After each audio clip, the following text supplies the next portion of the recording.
尊敬嘅法師，各位大德同修，大家晏晝好，阿彌陀佛。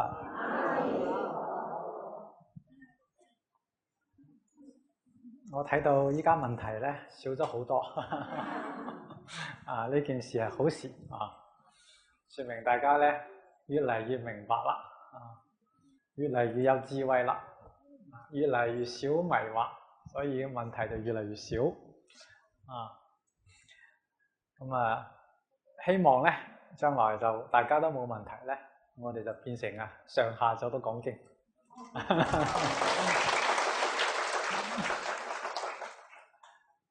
希望到時講經都講明白啦，咁就只係念佛啦。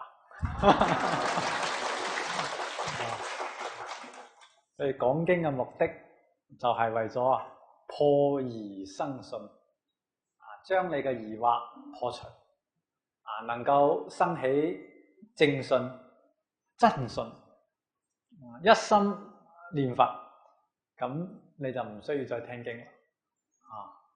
但係呢個咧係唔容易做到。我哋現代人懷疑心特別強，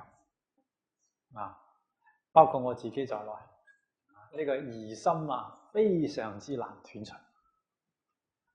貪嗔癡慢疑呢個疑係好難斷。你睇下《無量壽經》裏邊第40品、41品，用2品嘅經文教我哋如何斷疑。如果你嘅疑惑未斷除，即使係你念佛練到功夫成片，你往生極樂世界只係去到邊地而成，你冇辦法入四土，不能夠入品，所以喺二乘裏邊咧，最多係500年就可以出嚟。但係呢500年咧，你都覺得咧好煩悶嘅。雖然嗰個生活好似呢個忉利天、夜摩天咁殊勝，但係你聞唔到佛法，你就覺得好煩悶。好似我哋依家世間人都有嗰啲好富貴嘅人，生活非常之好啦，但係佢都好煩悶。點解煩悶呢？冇智慧，所以佢得唔到真正嘅快樂。快樂點樣嚟？你有智慧你先有快樂，唔係話你有錢就有快樂噶啦。有錢啲人我睇煩惱都幾重。所以無量壽經話呢個有無同憂，有錢又憂，冇錢又憂。世間人佢唔學佛，冇智慧，佢就憂慮重重，煩惱重重。所以學佛係學做一個快樂嘅人，做一個幸福嘅人，做一個有智慧嘅人。以後人哋問你點解要嚟圓明寺聽經你點解要學佛你就答佢，因為我想做一個快樂嘅人，我想做一個幸福嘅人，我想做一個有智慧嘅人。你想唔想想就跟我一齊嚟好，咁我哋閒話少說，就睇第一個問題。古德云：有禪有淨土，猶如戴國虎。是否禪淨雙修，往生較好？如是次第如何？呢個說話，有禪有淨土，猶如戴國虎係邊個講嘅呢？係淨土中嘅第6祖永明禪師佢講。點解要講呢個說話呢？因為當時禪風好盛，大家都修禪因為當時啱啱係佛所預言嘅像法時期。佛講話正法時期以持戒得道。你能夠持戒就能夠得定，就能夠開智慧。但係到像法時期啦，持戒你得唔到定。點解呢？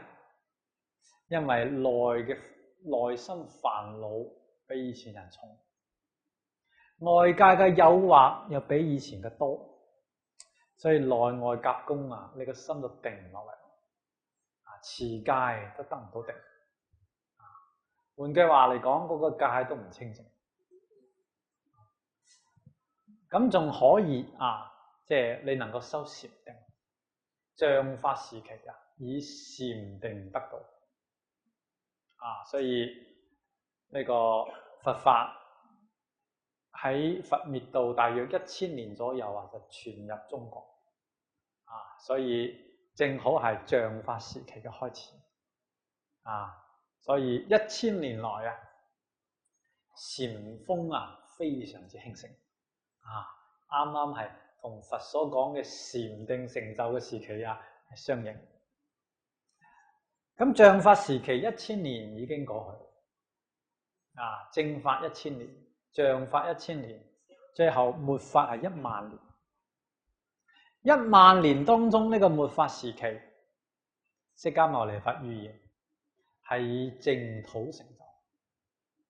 換句話嚟講，你要持戒，你不能夠開智慧；你修定，你都不能開智慧。我哋嘅業障又更重，煩惱比以前又更重。外邊誘惑，你睇下依家幾多？唔好講話依家我哋啲人修禪得唔到定。你嗌以前嗰啲開悟嘅祖師大德喺依家修禪都未必得到定。呢句話唔係開玩笑。睇一場電影可能修咗3年嘅功夫，一場電影就冇晒噶啦。真係咁樣。所以呢個係五濁惡世。咁唯有係靠淨土，淨土係義力法門。你睇下，一有啲風吹草動，大家會唔會話跟住去呢？跟住去你就冇定啊！修禪定難唔難處處時時都會有誘惑呢個念頭一動你就失咗定啦。所以禪得唔到定啦，就係靠淨土。淨土係靠阿彌陀佛。我哋自己有真信切願能夠感得阿彌陀佛加持我哋，喺我哋臨終接引我哋往生極樂世界，咁樣能夠成就。末法10000年都要靠呢個法門講到一切眾生。咁永明禪師又點解話有禪有淨土就係猶如大國虎？老虎上面仲帶個角，威力無窮係咪係讚嘆一定要修禪修淨雙修呢？唔係，呢句話對修禪嘅人嚟講你修禪你能夠開悟當然係唔錯啦，你就成佛作祖啦。但萬一你不能開悟呢？淨土可以幫你忙你可以往生極樂世界亦都可以成佛所以鼓勵修禪嘅人加修淨土因為驚你禪，如果你萬一開唔到悟，淨土可以幫你開悟咪唔容易有幾個人能夠開到悟？你睇下禪宗最興盛嘅時期，唐朝六祖慧能大師，佢座下43個人開悟，空前絕後六祖之前，中國上冇咁多人開悟，一個時期裏邊。六祖以後嘅亦都冇啦。依家你想揾一個開悟都揾唔到啦。43個人六祖慧能大師喺《壇經》裏邊講得好清楚，話我哋呢個法門專門接引上根人。上根，你上根都唔得，要上根。咁你係咪上根？我自己諗下，我就唔係上根啦，我上根都唔係啊，我係下根啊。諗下禪係不能夠成就啦。我只有老實念佛，求阿彌陀佛嚟加持接引我往生，呢個比較有保障。所以永明大師佢自己係禪師啊，參禪開悟嘅人，佢同我哋示現放下禪宗，專門念佛，一日10萬佛號啊，最後念佛往生極樂世界所以淨土宗第六祖啊，佢唔係禪宗六祖，佢係淨土宗第六祖呢個係為我哋示現啊，人哋佢就係大國父，禪宗裏面開悟，再加上念佛，佢往生極樂世界，直入常寂光土成佛啦。佢咁樣示現係勸我哋參禪嘅人呢，萬一你未開悟，你入淨土，你雖然未入到常寂光，你能夠入到梵性同居土都唔錯啦。你去到嗰度亦係阿惟越致菩薩所以你呢句話呢，下邊仲有幾句噶話有禪冇淨土10人九初路10個人修9個人都收唔成功即係只收禪冇淨土嘅。點解10個人裏邊有一個係上根當時係咁依家1萬個人都揾唔到一個上根1萬人裏邊9999都初路真係甚至呢個比例可能仲要提高啲添1億個人都未必揾到一個人呢個唔係開玩笑，修禪嘅一步登天你唔係開悟嘅，你白冷跌落嚟嗰時候慘啦往往你會出現咩呢？狂慧所謂呢個撥因果呢個即係追求嗰啲所謂嘅空性撥無因果好似永嘉大師講過，叫做盲當招災禍修禪嘅人修到最後發咗狂慧呢個智慧唔係正智慧，係狂慧咁就好麻煩，佛嚟都救唔到呢個真相慢，傲慢心起嚟好難救一定係墮地獄。仲有係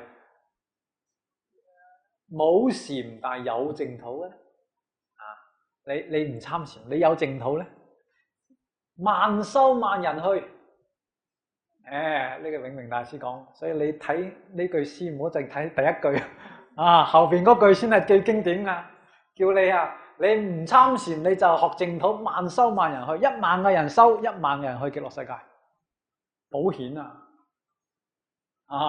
個先係永明大師嘅真實意唔係嗌你話學淨土嘅人兼參禪，唔係嗌你參禪嘅人係兼學淨土，你嗰個唔得到，呢邊仲有如果你已經有淨土啦，唔需要去參禪，一樣可以成功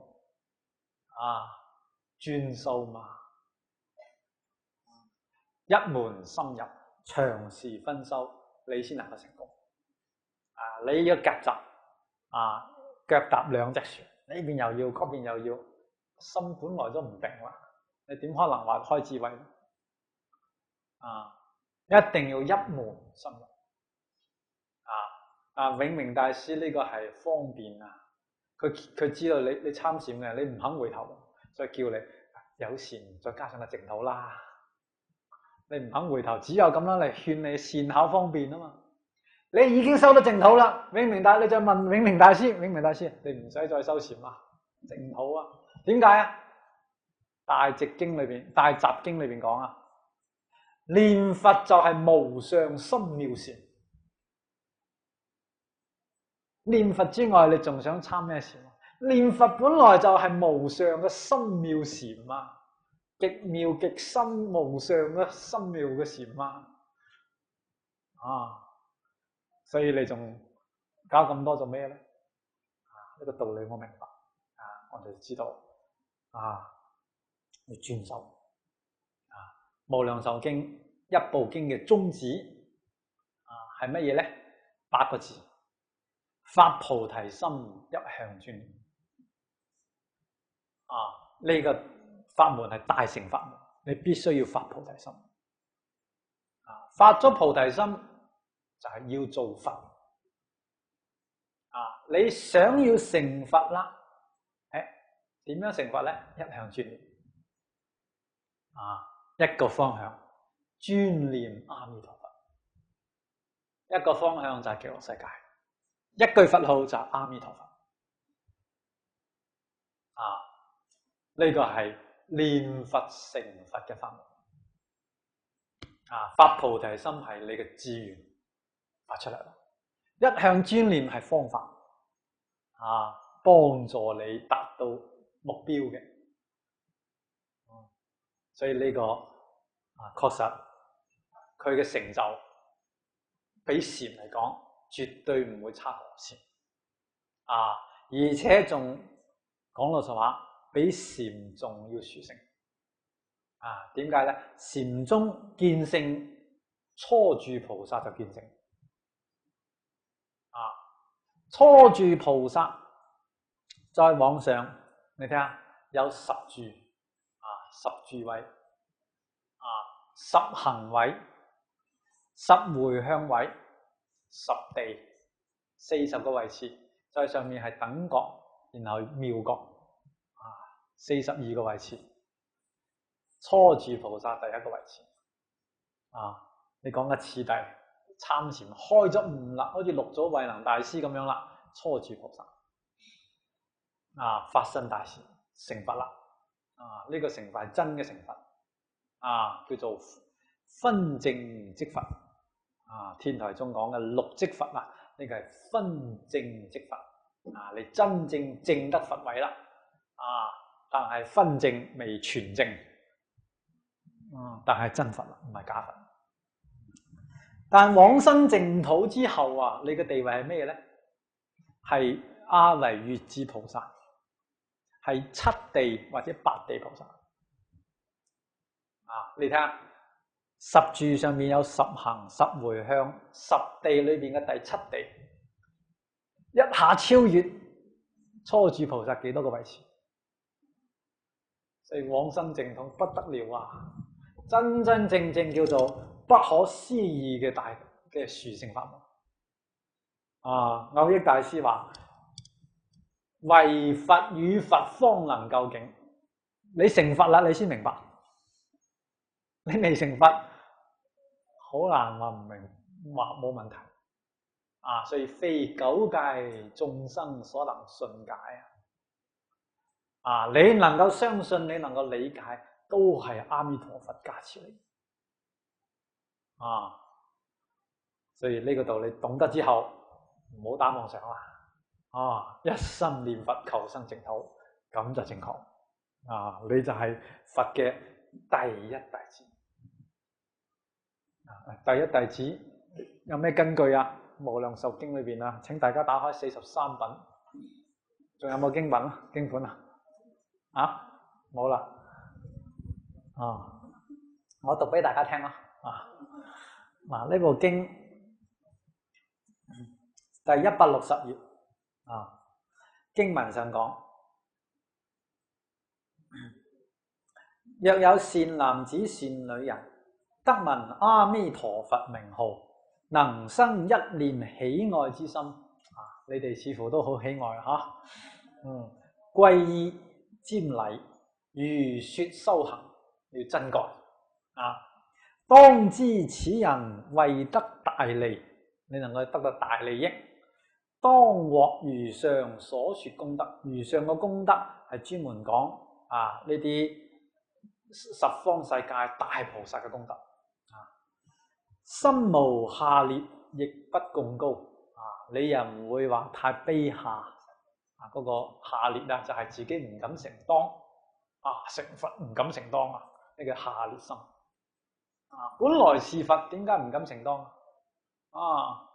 但係咧亦不貢高，你又唔會貢高我慢我可以成佛啦，你哋都唔得咁你就貢高人人都可以成佛，所以你冇得好傲慢人人都有呢個本能本性是佛，所以你又唔會下劣，又唔會貢高，成就善根，悉皆增上。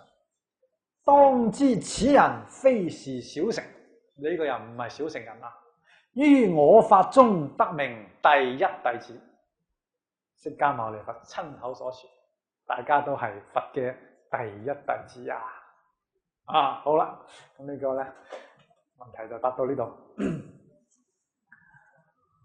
下邊一個問題，弟子有一請問，據說佛拈花微笑，無人能意會，只有舍利弗，呢個唔係舍利弗係迦葉或者迦葉迦葉尊者一先有微笑，就有以心傳心嘅說法。第二五祖能忍大第二係五祖能忍大師深夜見六祖慧能大師，又有講係以心傳心嘅心法，兩者傳心法是不是望住對方就可以傳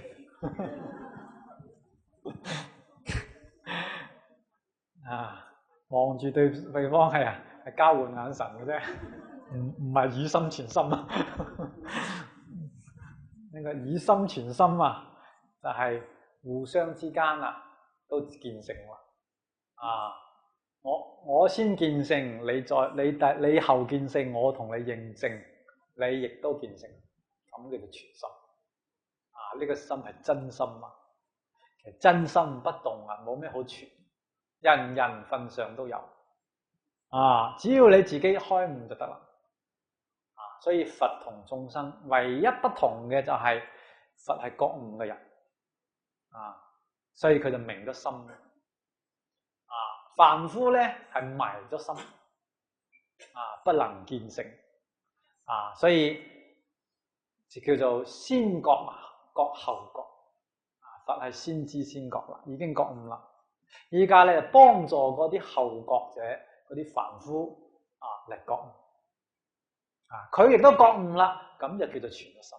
其實係不傳而傳，傳而不傳是命為傳用《金剛經》嗰句公式套一套你就知道。你唔好認為真係有個心就傳攞個眼神傳咗俾你，咁你搞錯晒呢個執咗文字上咁我哋問明咗心見咗性嘅人係點樣嘅咧？呢個人就係無所不知，無所不能佢個本能完全恢復，佢就成佛咁你係咪好想咁樣咧？得到呢種境界咧？如果你真係想，咁我教你啦，參一個無上心妙禪念南無阿彌陀佛咁你就得啦。你明白之後，你依家能夠念佛啦，咁就已經將個大法傳咗俾你啦。已經傳咗個心阿彌陀佛就係心，真心本性。呢個說話係曇鸞大師喺往生論注解裏邊講到話一法句即是一清淨句一清淨句即是一法句，呢個清淨句就係阿彌陀佛一句，呢句法句即是真實智慧無為法身亦就係講我哋嘅真心本性你能夠念住呢一句阿彌陀佛，你一定能夠明心見性所以聽日咧，我哋呢度要真正開始念佛啦。講得咁多堂課啦，唔係得個講字啊，要真幹啊！嗰個法已經傳咗俾你噶啦，你要去努力落實啊，要去證啊！清涼大師喺注解《華嚴經》講信解行證信係相信，解係理解，行係真正落實啦，證係你證明啦。哎呀，佛講嘅啱啊，冇錯啊，我證明啦，入境界啦。所以今日我哋呢個課堂叫做信解勸你相信幫你理解，但係唔好只停留喺信解上面嗰個不能得到真實受用一定要行，一定要證行係咩？入念佛堂念佛呢句阿彌陀佛從朝到晚不間斷，呢個就行淨土法門嘅行就係咁簡單，一句佛號就得證乜嘢？證大果你攞到往生極樂世界把握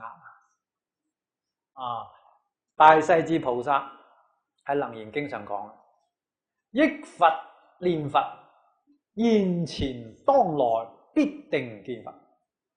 你憶佛我哋學無量壽經幫你憶念阿彌陀佛阿彌陀佛係咩人？你要知道如果唔係你點樣憶佢係嘛？你知道係佢係咩人佢做咗啲咩事發咩願佢依家發48大願，救度一切苦難眾生往生淨土你常常憶念然後念呢句佛號叫憶佛念佛。你嘅現前當來，現前係依家當下你就可以見到佛如果依家見唔到咧，你亦都唔使急，當來將來一定見到。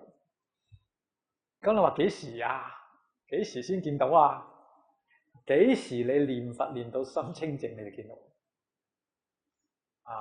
你仲想話我幾時見到你仲心急？對唔住，你肯定見唔到，你心唔清淨你個心一靜落嚟嘅清淨落嚟嘅時候，佛就現出嚟好似一盆水如果係放凍嘅水，影唔出月亮你嗰個水清淨啦，平靜落嚟啦，個月亮原來喺嗰個盆水裏邊睇得好清楚所以叫做水清月現我哋嘅心就好個水心水要清等你清淨落嚟，發現個月亮原來就喺嗰裏邊個佛根本冇離開我哋嘅心咁點解我哋依家見唔到咧？係因為我哋嘅心唔清淨，好似啲水喺度波瀾起伏。波瀾起伏嗰時候，係咪個月亮冇喺裏邊咧？喺裏邊，只不過你冇見到，因為個水喺度喐緊只要一平靜，你發現佢真係喺裏邊所以阿彌陀佛其實邊有離開過我哋咧？日日夜夜時時刻刻伴隨住你問題你就係見唔到問題就係你自己嘅心唔夠清淨所以聽日念佛啦，我哋就要鍛煉啦，心要清淨憶佛念佛，當現前當來必定見佛咁你就千祈唔好諗哎呀，我聽日一定要見佛唔見佛我唔出念佛堂你咁嘅心態我估計你可能死喺個念佛堂都未見到佛啦點解咧？仲係唔清淨念佛呢邊就夾雜個妄念，我要見佛呢個妄念，呢個妄念正係你見唔到佛嘅原因所以念佛念到心清淨係咩狀態一念不生只有一句阿彌陀佛喺度回盪阿彌陀佛，阿彌陀佛，就係一句佛號喺度盪緊，亦都冇諗住我要去見佛，亦都唔使諗我要去往生，亦都唔使諗阿彌陀佛幾時現出嚟俾我睇，亦都唔需要話哎呀我啲業障幾時先消除，呢啲通通都要放下，只有一句阿彌陀佛，清清靜靜，平平穩穩咁樣念落去，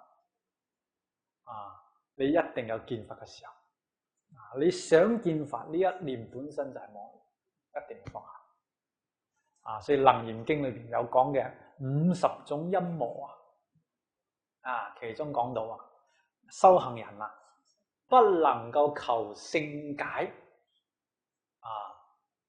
聖解就係哎呀你突然間覺得我已經開悟啦，我見佛啦，呢啲係聖解，呢啲問題就好大，呢個本身就係大嘅妄念，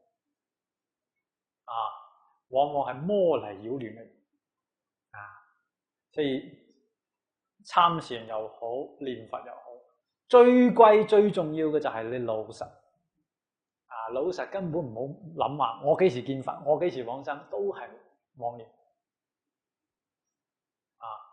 好似我爸爸佢念佛，佢都幾精進，喺念佛堂嗰度念，廣東興寧一念佛堂，因為佢身體有病，所以佢就好想早啲往生，一日到黑佢之前佢咁念嘅，阿彌陀佛，阿彌陀佛，快啲嚟接我，阿彌陀佛，阿彌陀佛，快啲嚟接我，我同佢講話，你唔好咁樣念。我你快啲嚟接我呢幾個字唔使噶啦，你就念阿彌陀佛就得噶，你念阿彌陀佛，阿彌陀佛就知啊，佢會到時候就嚟接你噶啦嘛，佢話哎呀我好想阿彌陀佛早啲嚟接我，話你呢個心急本身就妄念，反而就係障礙住阿彌陀佛嚟，一定要心清淨，幾時嚟係交俾阿彌陀佛咯。佢嚟安排咪得咯，使咩你喺度急咧？到時到刻一定嚟。你心急仲係有懷疑，你懷疑佢，哎呀，時間咁耐都唔嚟，係咪唔嚟噶啦佢？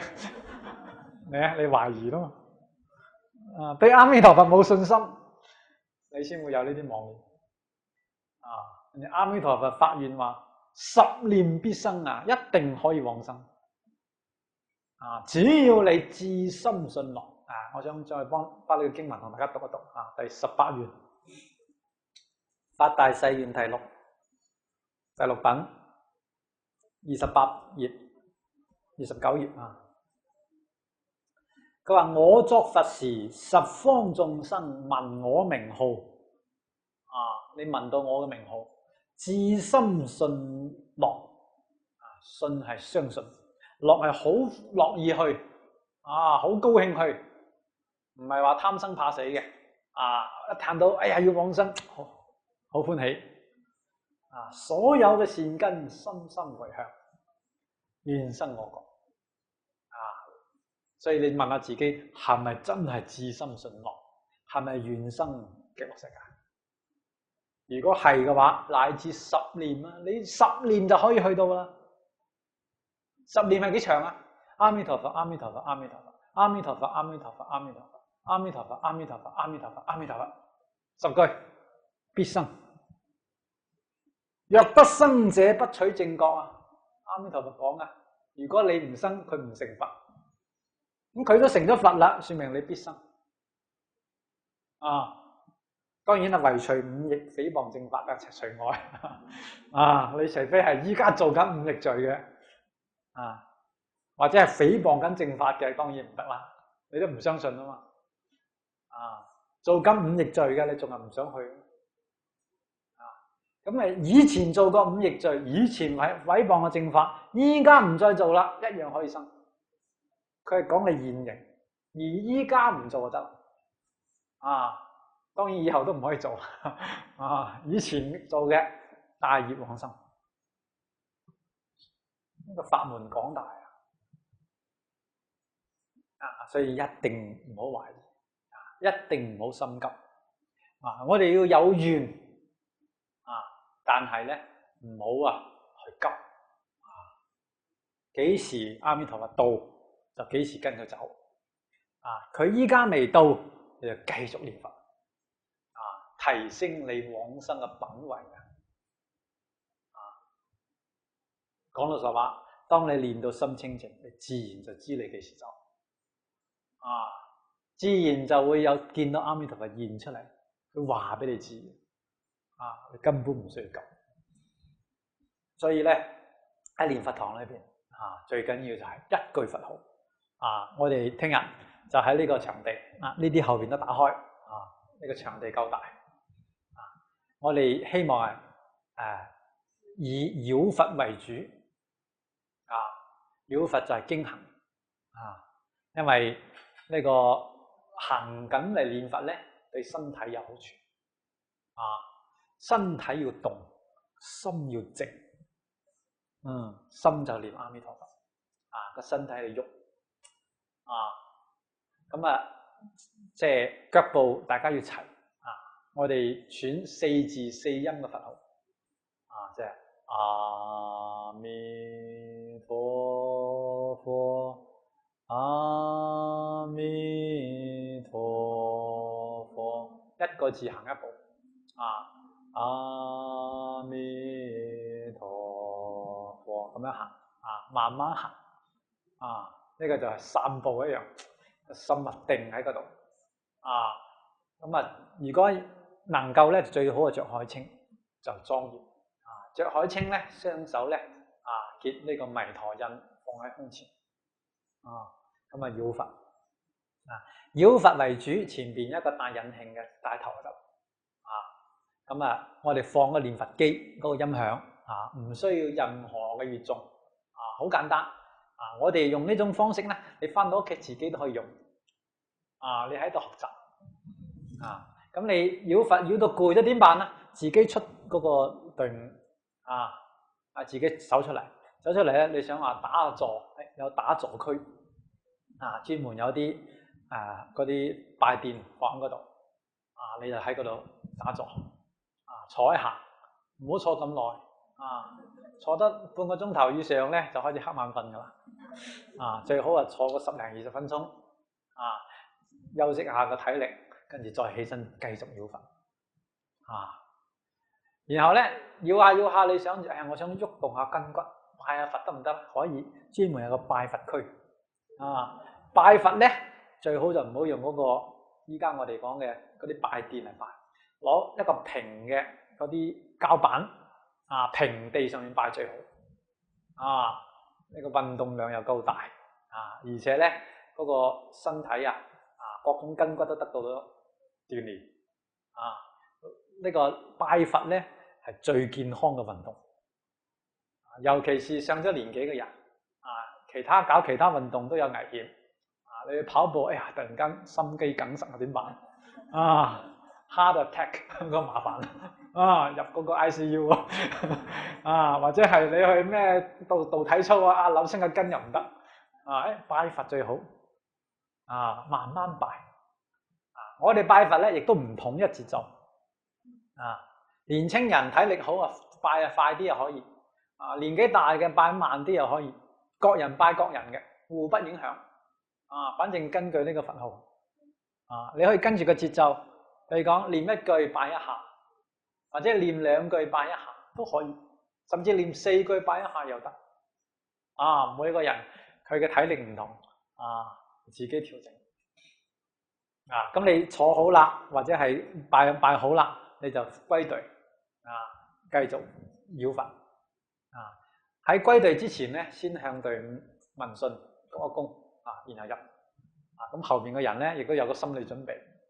我突然間失驚無神咁入咗嚟，嚇親嗰個人又唔好。你先去問訊一下，打個招呼，唔講話。整個念佛堂止語。唔可以講話，只能夠念佛。古人講少說一句話，多念一句佛。打得念頭死，許與法生活。好似翻譯翻唔到，我重複一遍普通話，哈哈，叫做普通話點講？少說一句話，多念一句佛，打得念頭死，許如法生活。依家啲語言嘅頻道成日跳，有啲跳唔過嚟。原先係講普通話講得好習慣啊，依家咧講廣東話好習慣，所以調唔翻廣東嗰個國語添。意思就係話咩啊？一定唔可以講說話。有口只念阿彌陀佛。唔好講閒話。呢個唔單止念佛堂裏邊要注意，最好你喺齋堂食飯嗰時都要注意。食飯嗰時就安心食飯。你仲講咁多閒話，消化不良所以一定要安心，將個心定喺佛號。無論係穿衣食飯定係行路，全都係一句佛號。要練呢個功夫。你能夠將念頭打死，唔再起念頭啦，你個法身就活啦。就係你能夠證得法身。所以聽日從8點半我哋起香。朝頭早咧，我哋三拜之後，一齊讀誦慈雲懺主嘅淨土文。呢個係我哋發願我哋要念阿彌陀佛啦，要求生淨土啦，念淨土文發願，發完之後就念阿彌陀佛，亦都唔需要念彌陀經，亦都唔需要起嗰個讚佛偈，嗰個係念佛七法會裏邊要用嘅，我哋呢個咧唔係佛七法會，就係念佛共修，以一句佛號為主，最簡單，唔使咁多程序，如果啲程序太複雜咧。我知道好多啲老菩薩咧，佢就覺得心煩意亂。哎呀，讀到邊一頁揾都揾唔到，乾脆就唔好睇啦，就係念佛。你個心定。咁一路念到中午食飯，有義工帶隊落嚟食飯，都係一句佛號唔停。下邊齋堂亦係一句佛號。跟住食完飯啦，自己想休息下又好，去下洗手間又好，整掂啦。即刻着翻海青入念佛堂，一路念到4點鐘結束。4點鐘結束之前，我哋念一個善導大師嘅發願文。呢個係一般佛七裏邊都會有念到。但係我哋唔唱，只係念。可以，大家可唔可以用國語嚟念你咁樣啦，自由式。你中意用國語練又得，中意用粵語練又得。我哋呢個念佛堂係非常之自在嘅，叫做自在念佛堂。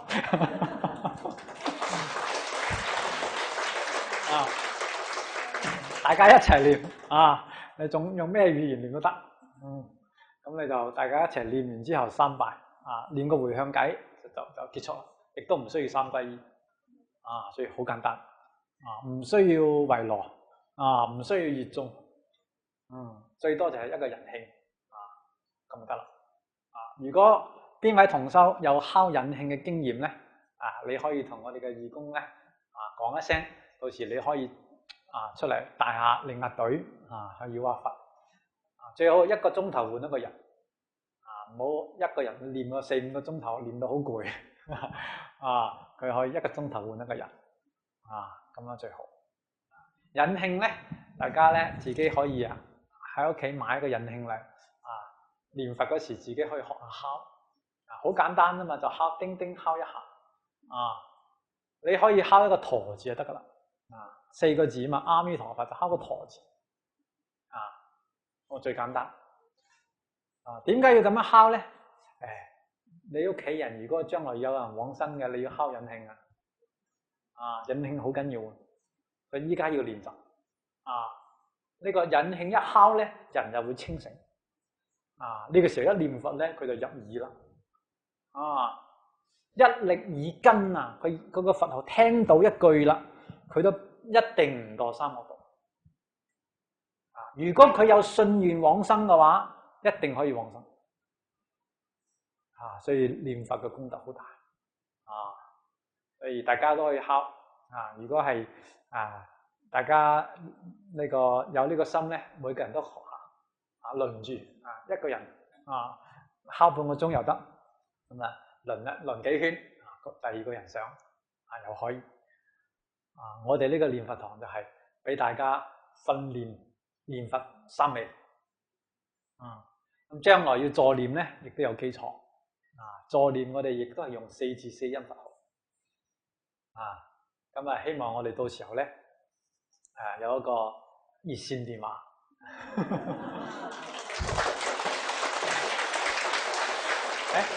阿嘉賢有冇印嗰個臨終三大要啊？可以發俾大家。大家中意可以攞翻去睇下。個臨終三大要就教我哋點樣助念嘅。非常之具體。所以聽日咧，我哋第一日實行。咁我覺得都好有意義，因為聽日啱啱係我出家1週年。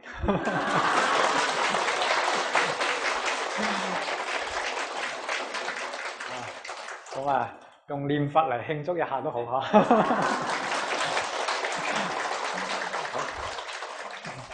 好，聽日朝早我8點半會到場，希望大家一齊嚟。好，下邊一個問題。什麼叫念佛三昧？如何能得到？如果得到有什麼感應？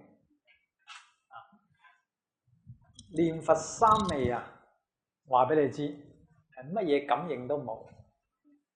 如果你仲有個心諗住我有乜嘢感應，咁你肯定冇三昧。因為你個心仲係唔清淨，仲有妄念所以一定唔可以有求感應嘅心。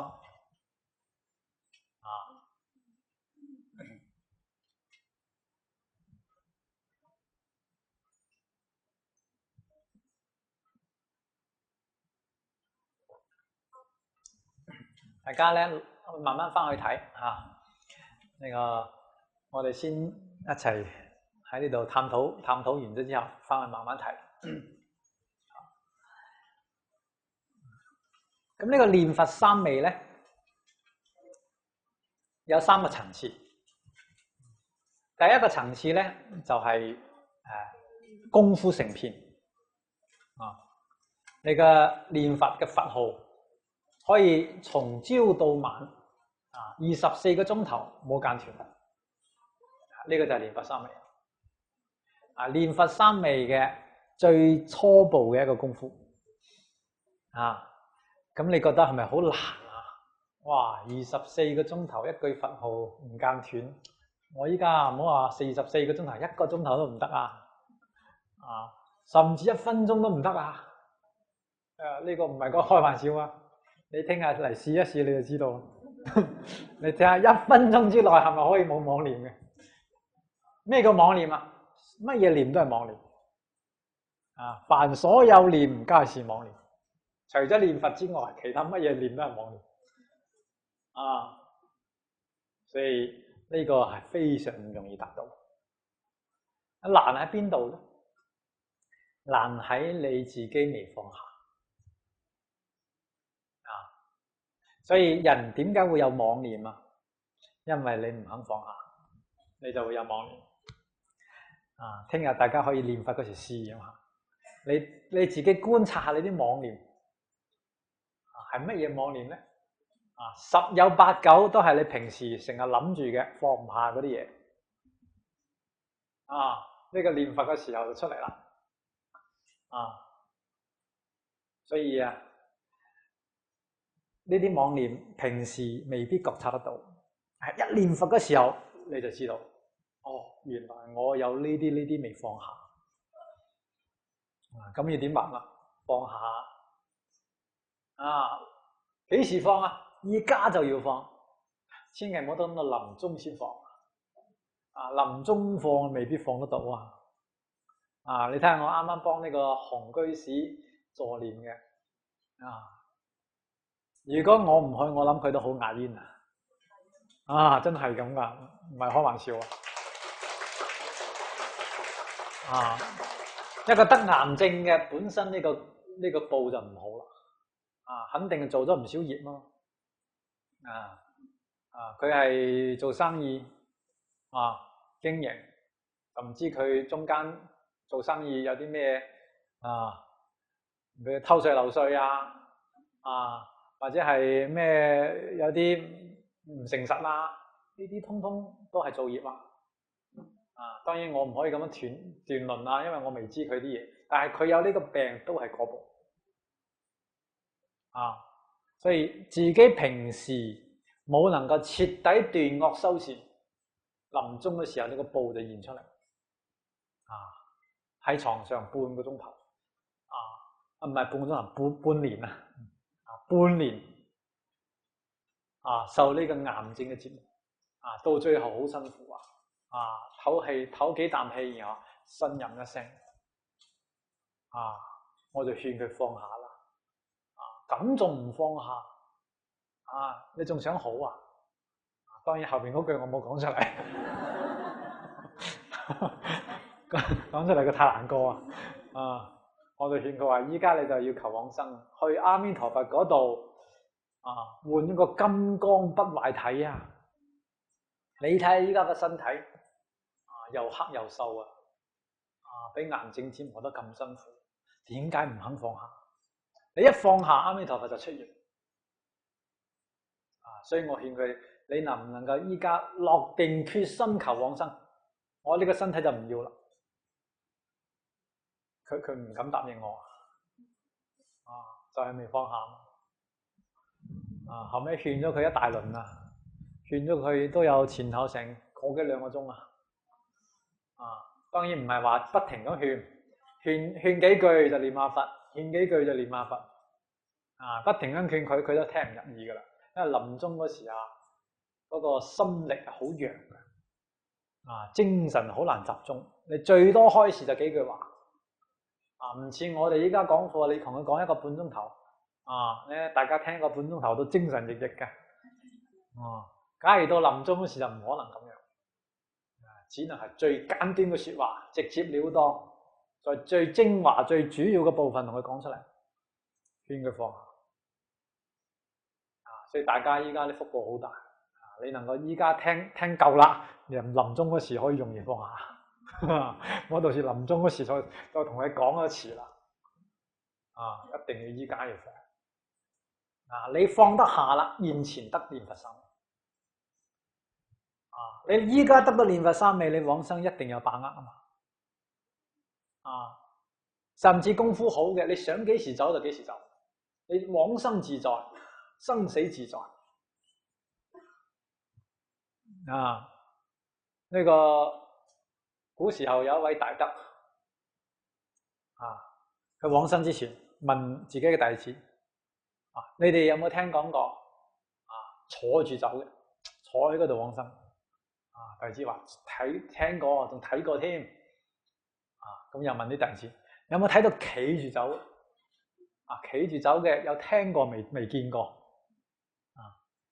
然後呢位大德咧將自己嘅身體倒立起嚟手撐住個地倒立咁樣走，你有冇見過啲弟子睇到冇見過聽都未聽過佢就走咗啦往生自在呢個係真正嘅三昧功夫三昧好純所以佢有呢個自在功夫當然我唔係要求大家要獨立往生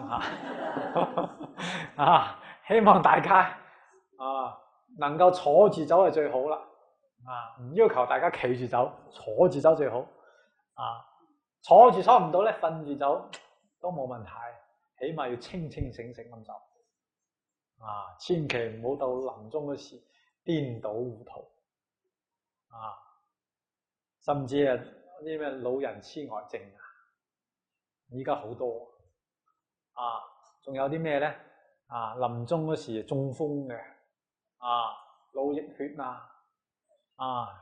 昏迷不成呢啲就顛倒顛倒嘅念佛都救唔到佢。點解佢聽唔到啊？佢個佛號要聽入耳根，佢先能夠消業障啊！聽唔到啊，障住啊！開示啊，更加聽唔明所以就好麻煩。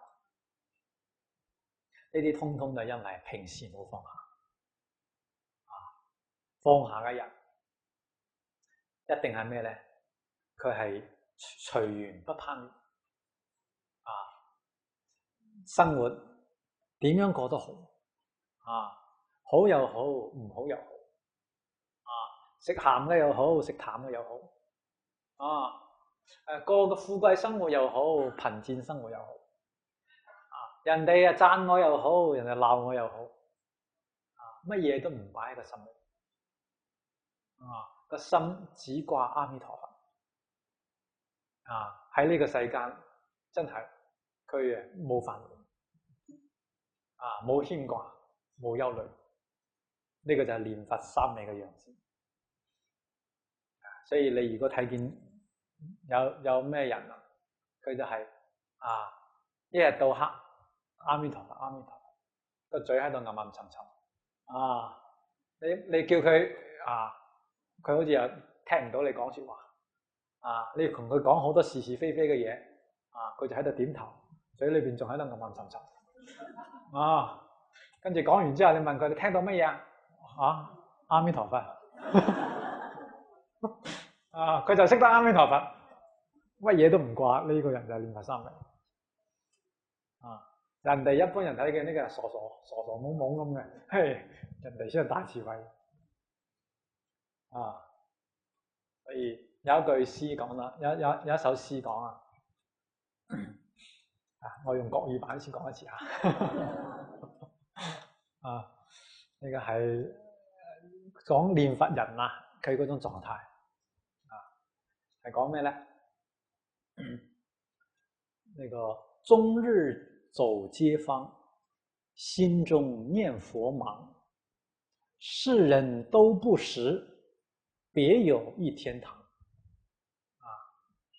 轉成粵語版叫做終日走街坊佢行市場佢仲係要生活仲係該做咩做咩嘢心中念佛忙，佢念阿彌陀佛人哋唔知世人都不識，人哋唔識得佢，別有一天堂，佢心裏邊有極樂世界極樂世界已經喺佢心目中形成一個固定嘅堅不可摧嘅境界當佢到臨終嘅時候，六根自然嗰個功能退失，嗰個心裏邊嘅境界就現前嗰個極樂世界就現出嚟啦。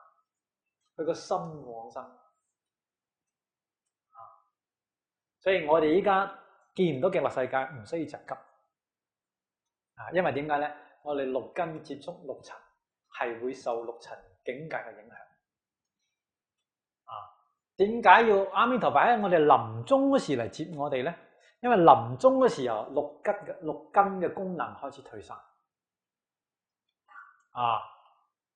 你睇下我今次同嗰個洪居士助念我嚟咗之後，我叫佢洪居士，我嚟幫助你念佛佢就擘大嘅眼，但係擘大眼睇我嗰時候，佢係清醒嘅，佢知道我嚟，但係佢已經冇晒眼神擘大眼睇嗰時咧，佢亦都睇唔到我然後佢又將個眼睛合埋身佢只係有咁嘅動作，一種慣性嗰時候個眼根已經退散咗，即係冇呢個功能，眼不能見，耳不能聞，整個六根開始冇晒作用嘅時候，呢個時候睇你嘅業力，邊個業力最強所以往生嘅叫做強者先牽，強者先牽你生平邊個業力最強嘅時候，嗰個牽引你去邊一度你嗰時候連意根眼、耳、鼻、舌、身、意呢個叫六根，眼不能見嘅時候，耳不能聽，鼻不能聞，舌不能嘗，身不能觸摸意都不能諗啦，諗唔到嘢。咁乜嘢起作用咧？就係你個業力。呢個時候就係你邊樣業力強，就拉住去嗰度往生。你貪嗔痴強嘅話，就去三惡道啊！如果你五戒十善好強但係情質冇放下，去人天道出唔到六道。如果你念佛最強，呢個時候阿彌陀佛冇間斷，嗰個佛號就帶住你現出佛嘅形象，阿彌陀佛現出嚟啦，極樂世界現出嚟啦，你就往生就係咁樣往生。所以念佛三昧就係保證你喺臨終嘅時候念佛因為你依家嘅呢個念佛嘅力量最強你從依家要練功夫冇等到臨終識阿彌陀佛話臨終十念必生，咁我臨終就得啦依家唔使練啦到時臨終練出嚟噶啦。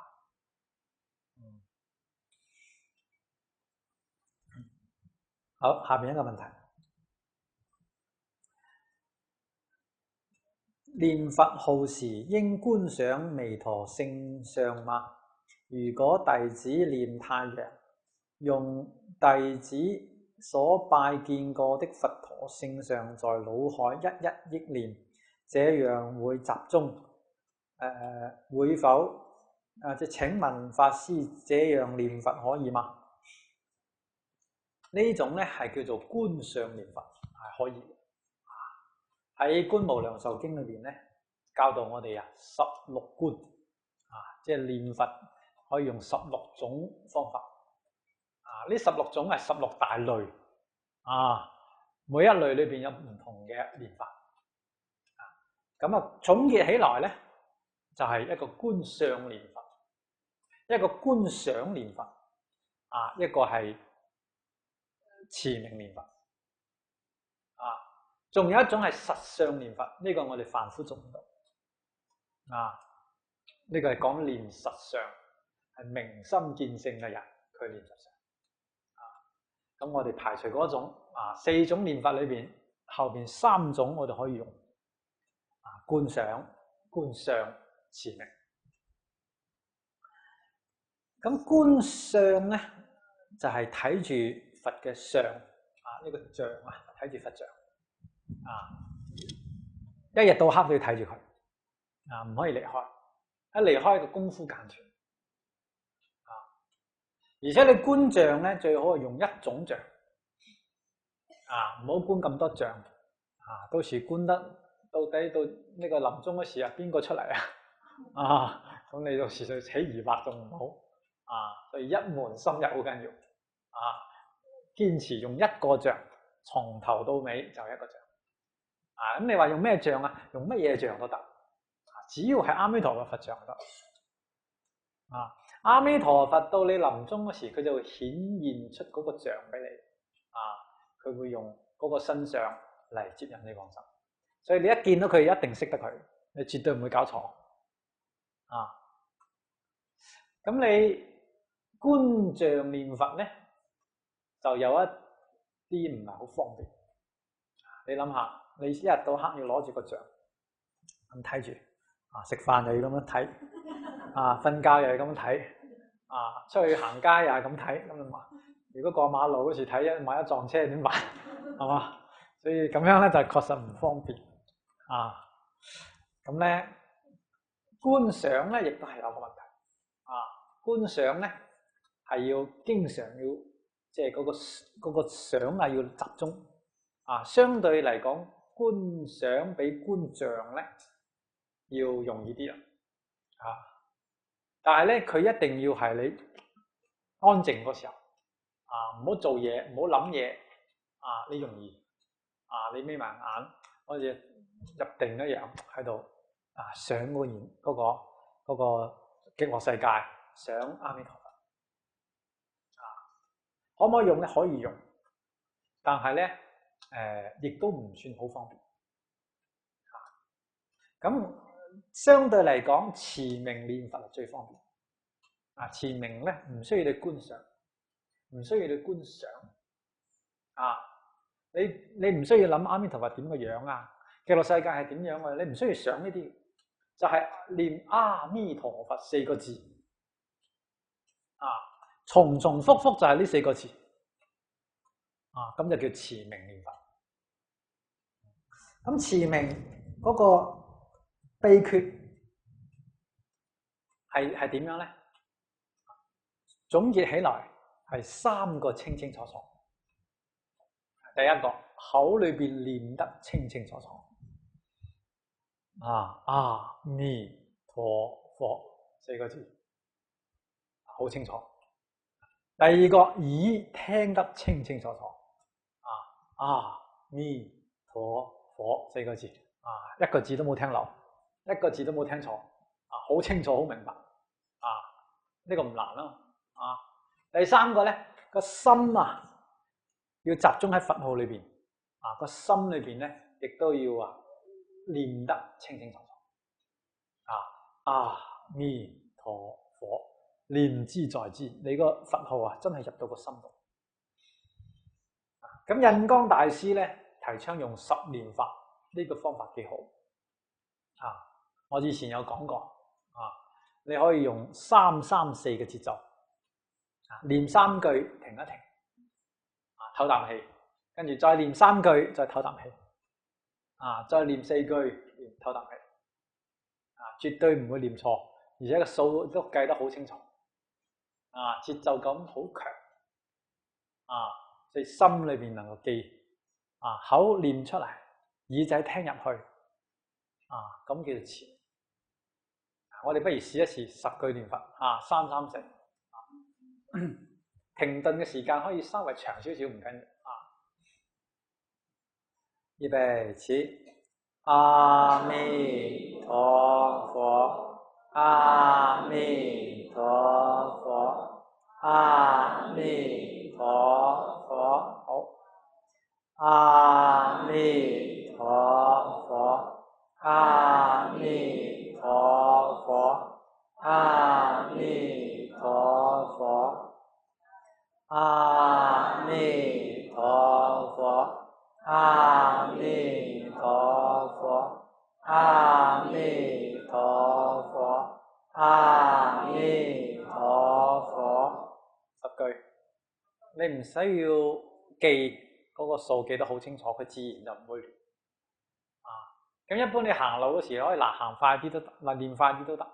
阿彌陀佛，阿彌陀佛，阿彌陀佛，阿彌陀佛，阿彌陀佛，阿彌陀佛，阿彌陀佛，阿彌陀佛，阿彌陀佛，阿彌陀佛，10句。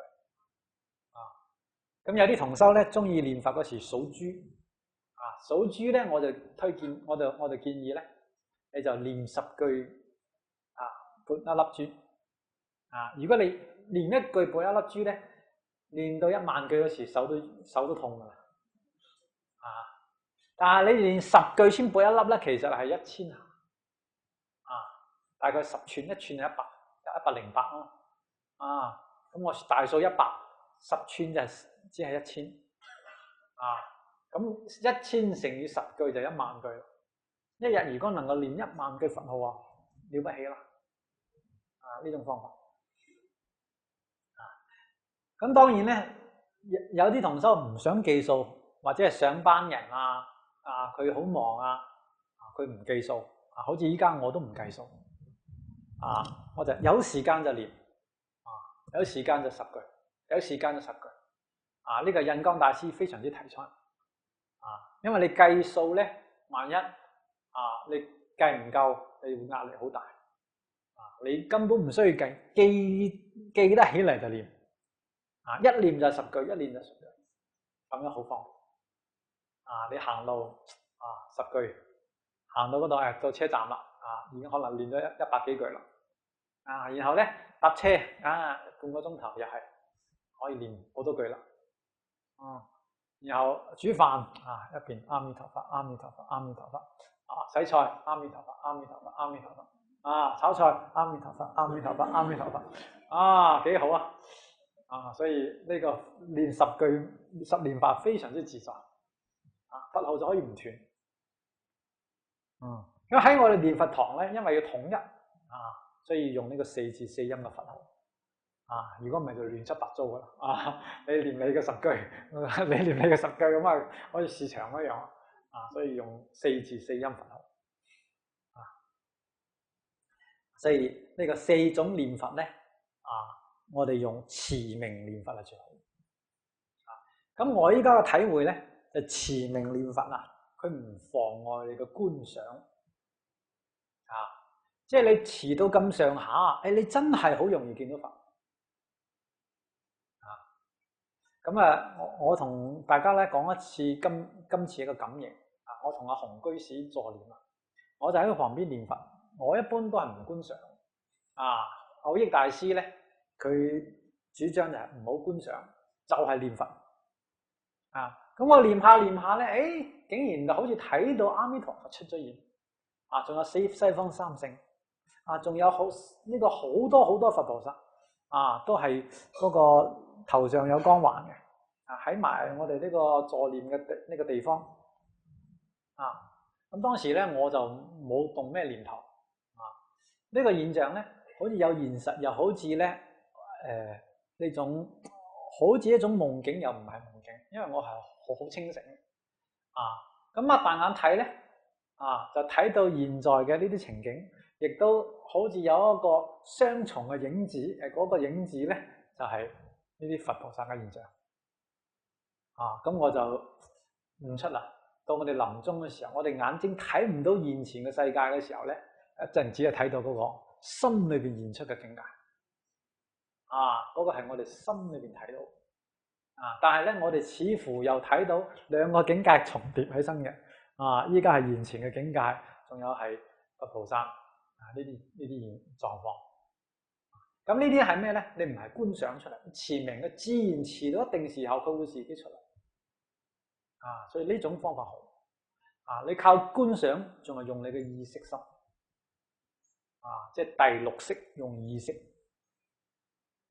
意識係分別咁我哋唔用分別，就用持名好簡單佢唔用意識咧，係將你嗰個自性嗰種佛嚟念出嚟呢個方法確實比觀想念佛仲要好真係好似大勢至菩薩講嘅，你能夠憶佛念佛啦憶佛念佛，現前當來必定見佛，你肯定見到佛咁當時我諗可能係洪居士佢要往生阿彌陀佛得嚟我仲睇到嗰個即係阿彌陀佛攞住個蓮花喺個頭頂接佢嘅神色咁樣咁一般嚟講咧，呢啲境界咧就都係唔好去着相你一着相咧，你就好容易入魔最好嘅方法係咩咧？睇到好似冇睇到一樣你就當佢做夢其實就係做夢凡所有相皆是虛妄你一着相你就把呢個夢境當真，咁就麻煩千祈唔好當真所以你哋如果喺念佛堂嗰時候念佛念下念下睇到佛啦，千祈唔好高興喂，大家睇下念佛阿彌陀佛嚟咯你自己擾亂自己仲要擾亂埋別人咁就唔好啦所以一定係咩咧？見到佛之後仲係好似冇見到，繼續念呢個佛咁你問我見到佛，我可唔可以求佢嚟接我去往生其實唔需要你自己有呢個願，阿彌陀佛就知道等你要往生嘅時候，阿彌陀佛自然就嚟接你，你嗰個報緣盡啦，自然就會隨住阿彌陀佛嘅蓮花往生極樂世界所以乜嘢都係好自然千祈唔好刻意造作一有刻意一有造作完全嗰個境界唔清晰所以呢啲就係讓佢自然出現自然出現就自然消失，見如未見最好咁樣所以聽日大家要念佛堂咧，先要將呢啲境界呢啲理論方法同同大家講清楚啊，咁樣你念佛咧就叫如理如法啊。如果唔係咧，嗰個以前李丁南老居士話曾經舉辦過2次精進佛七，每一次都出現有神經病出嚟啊。點解會有神經病咧？佢呢個道理唔明白啊，見到呢啲境界佢不能夠超越，佢會着相，咁就魔得其便啊！個妖魔鬼怪正好知道你中意呢樣嘢啊，好，我就攞呢啲引誘你，咁你就麻煩啊！所以乜嘢都唔可以着意唔可以做作，唔可以攀緣讓個心隨時都係保持清淨呢句佛號不間斷，咁嘅境界就係好境界所以咩嘢好境界？無境界就係好境界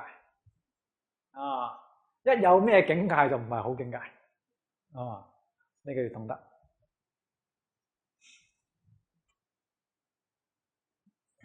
下邊一個問題，有一個癌病嘅朋友，因為太痛念唔到佛，怎樣幫佢？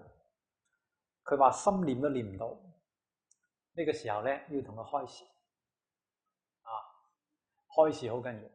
我同大家報告過，今年3月23號，我幫新加坡嘅一位黃居士助念，佢就係癌症包括我啱啱助念嘅呢位洪居士亦都係癌症確實好痛苦確實心力唔夠。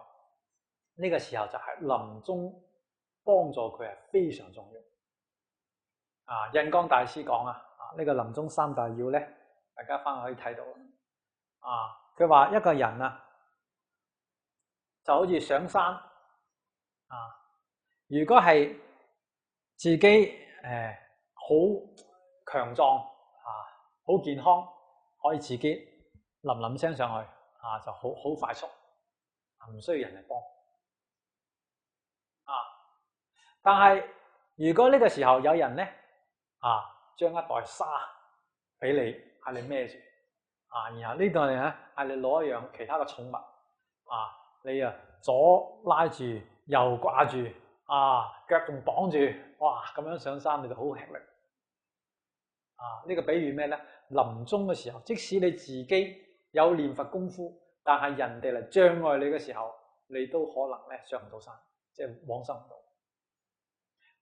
換過頭嚟咧，如果一個人好弱體弱佢自己力量上唔到山，但係咧旁邊有人扶住前拉後推左右都能夠幫佢托起身，咁樣上山咧就容易啦嘛即係臨終嗰啲功夫唔夠嘅人，有人幫助佢念佛對佢嚟講係非常關鍵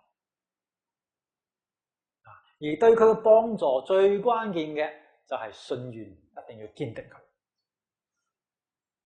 因為往生與否全憑信願之有無。呢句話咧我重複講，蕅益大師我認為《阿彌陀經》要解最精彩係呢句話點先能夠往生信願有冇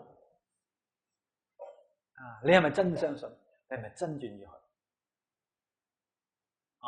咁你臨終嘅時候要幫助佢建立信願可能佢信願不足所以佢有牽掛有疑慮，你要打消佢嘅疑慮好似黃老居士我3月份助念呢個，佢係有緣好想往生，但係佢信心不足佢話我依家成身都病，我念唔到佛可能去唔到啦，信心不足，好想去有緣，但係自己覺得可能去唔到，冇信心，咁我就要提示佢加強信心啦。我講俾你聽話，你一定能夠去，你堅信阿彌陀佛一定嚟接你，你唔好懷疑你講嘢講得斬釘截鐵你千祈唔好猶猶豫豫講，唔怕啦，應該你去到嘅，咁你就麻煩啦。你自己都冇信心，你叫人哋點有信心所以開示一定要自己要充滿信心你一定能夠去拍住心口，你一定去到嘅哇！佢一聽佢就有信心啦，即刻你一念佛念咗4日就見到阿彌陀佛嚟啦。啊！佢就呢個信心不足嘛。啊！我補佢信心。啱啱我呢個禮拜在念呢個紅居士，佢係願力不足，佢牽掛，佢唔係好想，又想又唔想咁。啊！呢個太太又放唔下，屋企又放唔下，願力不足。願力不足咪要加強個願啊，斷開佢嘅嗰啲情執啊。啊！勸佢話你一定要放下，你唔放下你六道輪迴啊，將來見面都見唔到啊！依家一定要往生啊！你只要肯去，阿彌陀佛就嚟接你。你依家落唔落到決心？一定要落決心。佢點頭，點頭就去到啦。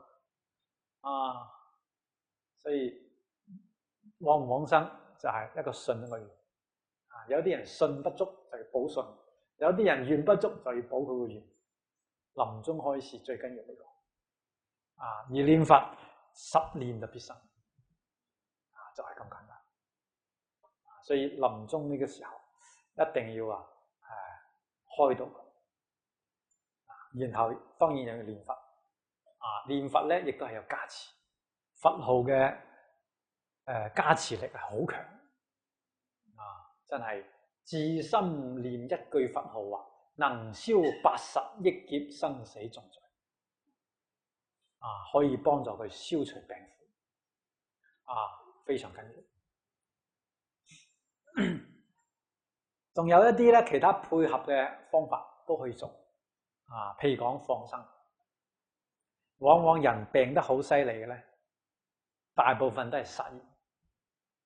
殺生，食肉。呢個時候冤親債主都嚟啦。所以佢要好痛苦。佢念佛都念唔到，你幫佢放生，幫佢回向。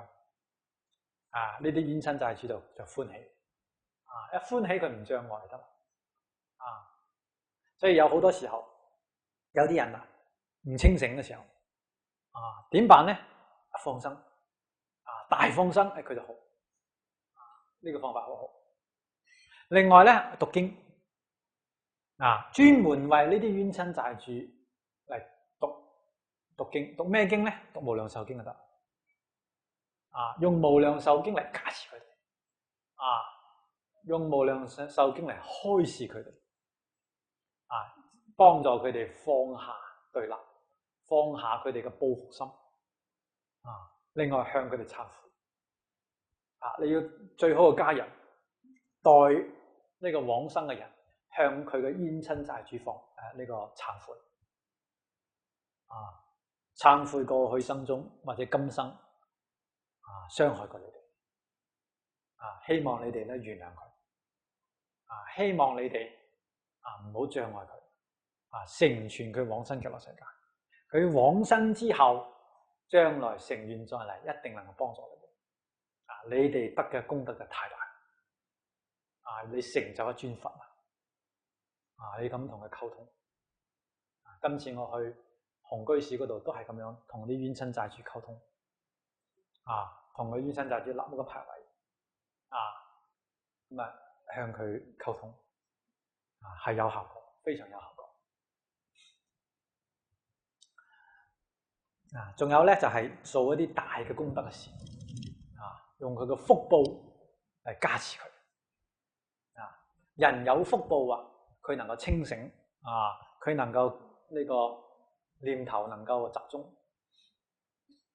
所以你譬如講佢做一件大好事。印經或者係依家好多嗰啲播經機我哋做一批去流通。我哋或者係呢個反正做一啲比較如理如法嘅真正幫助眾生嘅好事。甚至你許願都有好大效果。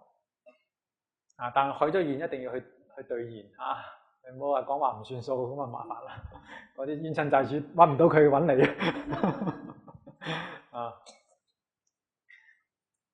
下邊咧問題，有師兄講話墮胎後會墮無間地獄，好驚。仲佛說護諸童子經，又唔識讀念佛，可以幫助佢嘛？當然可以幫助佢啦。清朝慈雲灌頂大師講過，話任何經懺法門都幫助唔到佢嘅，都消唔到佢嘅業障嘅，靠念阿彌陀佛可以幫佢。所以念佛嘅功德係最大，但係最緊要係佢自己能夠念，你幫助佢念，同時就係勸佢一定要懺悔，向呢個自己嘅墮胎嬰靈懺悔，將自己嘅念佛行善所有功德回向俾佢哋，咁可以化解。到臨終嘅時候，唔好話墮胎，即使係5逆十惡嘅罪，你都可以大業往生。因為阿彌陀佛呢個佛力係無限，任何嘅業力都可以帶走，只要你依家唔再做就得。佛教有一位大黑天神，是幼佛。在格呢個字係咩字是幼佛的財神，故求財呢和其他佛菩薩不一樣嘛？求財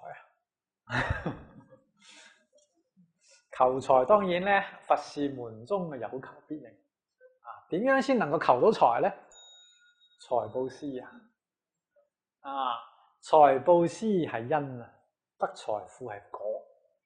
佛菩薩係教你呢個道理，要你自己去求，你自己去收財布施，你將來就有財富。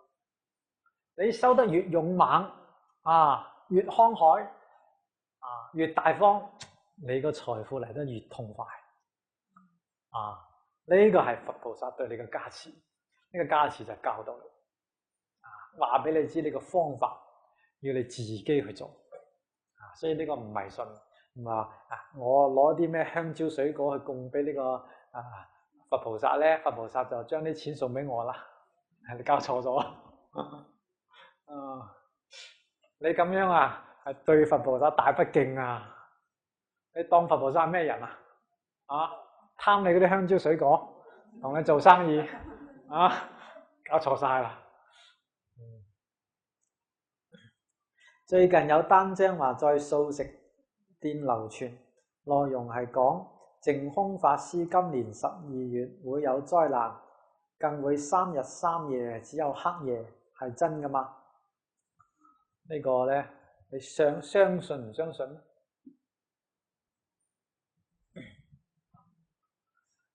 災難有冇係眾生共業所感？但係我哋學佛人要堅信一點，災難係可以化解。點樣化解？將人心轉化過嚟，災難就化解。呢個地區如果人心善良，呢個地區嘅人就唔遭難。咁我哋希望香港唔遭難。咁要點辦？我哋自己首先要斷惡修善，仲要努力去弘揚佛法，將呢個地區嘅人心改變過嚟。咁你話弘揚佛法，我唔識講經點辦？唔緊要，我哋呢度有光碟，你送一個碟俾人哋，亦都係弘揚佛法啦。人哋翻去，你介紹佢話呢個好好聽㗎，你翻去聽下啦。佢翻去聽咗，佢就轉變。甚至你抄個網址俾佢哋www.amtb.hk 你翻去聽下啦，好㗎。佢翻去聽，話唔定都得到啊。你要有呢個心念念都諗住弘法利生，幫助眾生，呢個就係慈悲。個個都能夠咁做，呢個地區就能夠改變。所以學佛人要有呢種慈悲啊！呢個《無量壽經》裏面講啊，菩薩興志願，願己國無異啊！我哋希望自己嘅國土好似極樂世界一樣啊！要發起呢種心啊，咁你一定可以往生。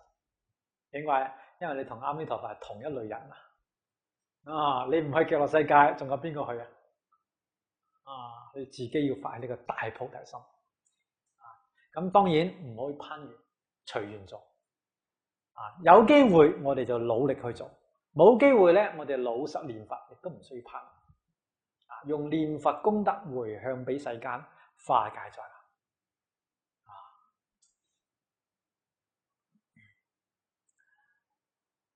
佢話呢次法會結束咧。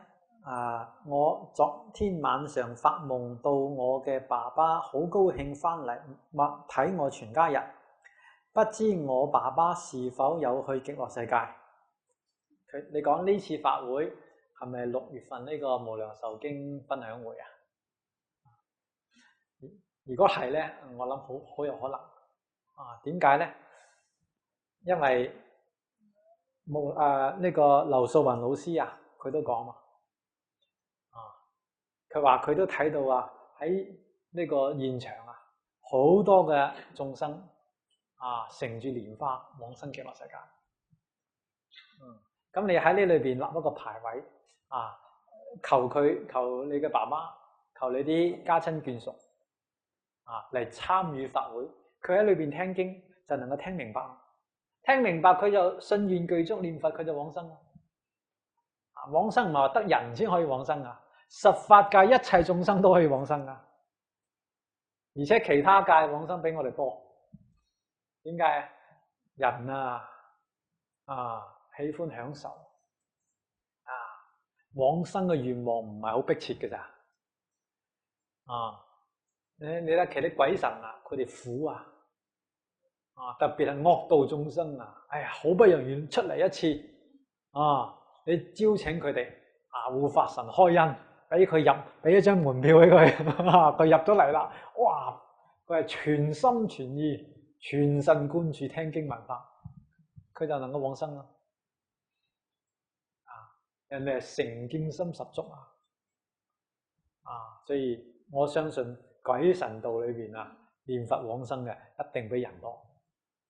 無量壽經裏邊啊，你睇下都講到嘛，人只有2萬人參加呢個法會嘅，無形嘅眾生，人睇唔到嗰啲眾生你睇下佢呢個講係幾多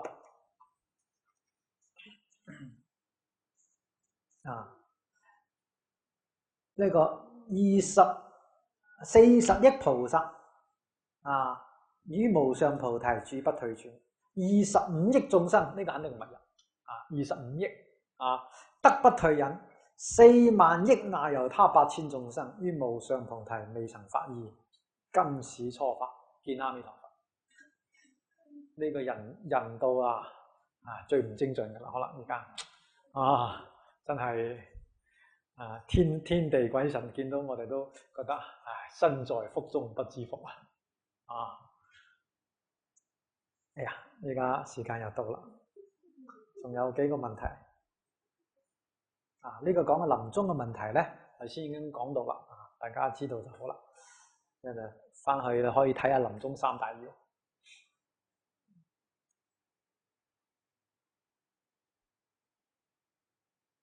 呢個係話懺悔嘅懺悔咧，過去嘅錯對眾生罪惡，心裏邊好不安，所以心裏邊咧常見到有黑影嚟追蹤可能係見到冤親債主嘅問題。我就勸你咧，你就好好念佛，好好嚟聽經你可以咧勸請佢一齊每個禮拜6嚟我哋呢度聽經請呢個鬼神聽經，佢能夠聽明白佢就唔會揾你麻煩佢都要斷惡修善，佢都要念佛往生我哋呢度相信會有護法神佢喺呢裏邊咧唔會亂嚟嘅，你唔需要擔心好，